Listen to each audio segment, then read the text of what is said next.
Bank कराए। हाँ जौने से शेयर करे तो हाँ ताकत लगा हम सर्व किडनी सहित निकल।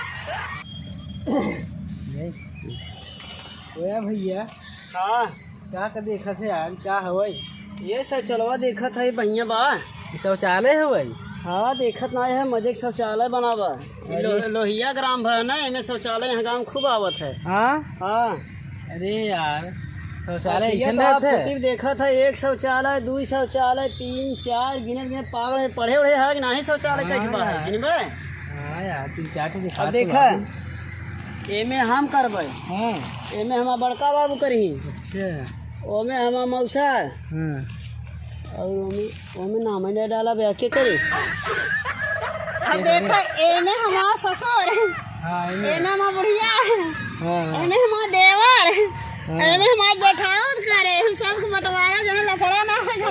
बचवा समझ गए हाँ समझ गाँव में शौचालय जवन आया पर धनवा फुल खाए दई छोटा शौचालय मिनी शौचालय बनाए बा। अच्छा अरे 2 महीना बाद फिर दूसर खनवाए दे पैसा कम लगा तो एक बार अरे यार। शौचालय 12-12 हजार खान कम से कम 10-20 लाख रुपया रेल ले। वो ऐसा शौचालय पहली बार देखा है। अरे ई जाना था 2022 का शौचालय है पगलू 2022 में ऐसे ही बने तोहरे पछोरवा ऐसे खनाए। अच्छा अच्छा हाँ ठीक अब मैं ऐसे लाज लागत हमारे संगे तो की है तो हम तुम्हारे है ठीक बा। लगे बैंक कराए। हाँ जौने से शेयर करे तो हाँ ताकत लगा हम सर्व किडनी सहित निकल।